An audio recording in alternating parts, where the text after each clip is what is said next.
Mapalupa o tubig, pwede raw ang sasakyang dinidevelop ngayon sa Batangas State University. Ito ang TOAD o Tactical Operative Amphibious Drive na gagamitin daw para mapabilis ang pagresponde sa sakuna. May report si Rida Reyes.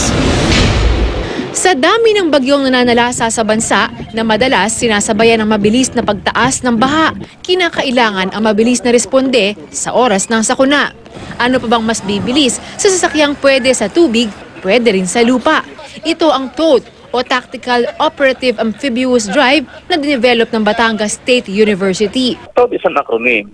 Tactical, of course, an amphibious vehicle. Our general aim is to develop a low-cost rescue vehicle for emergency and disaster response. Kaya nitong magsakay ng hanggang 6 na tao. 2 ang makina ng TOAD. Isa para sa lupa na may 122 horsepower at ang para sa tubig na may 115 horsepower. Parehong pinatatakbo ng gasolina. Kaya raw nitong tumagal ng 4 na oras sa ibabaw ng tubig kung full tank ang makina nito. At parang hindi ito tumirik sa biyahe, kinostomize nila ang makina. Meron siyang sariling exhaust system. Meron kami, katulad din ng ordinaryong makina. Ito lang ay, sabi ko nga sa iyo, converted. We keep the weight smaller for this vehicle float in water.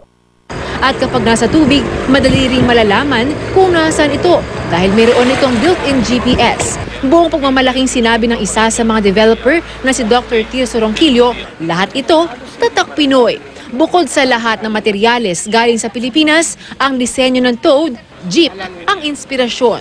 That is really to adapt to the locally available vehicle design and to show that even local type jeep vehicle can be transformed to amphibious vehicle. Kaya ang Department of Science and Technology nakita ang potensyal ng TOAD. Naglaan ang ahensya ng aabot sa ₱250 milyong para ma-develop at ma-test ang sasakyan.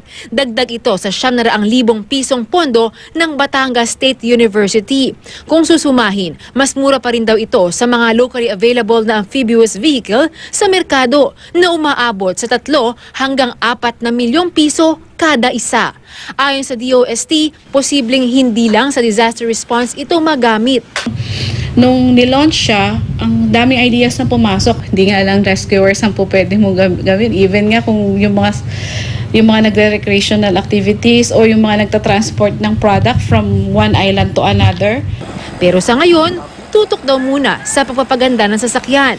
Balak din kasing i-mass produce ito para ma-deploy sa mga lokal na pamahalaan para magamit sa panahon ng sakuna. Rida Reyes, GMA News.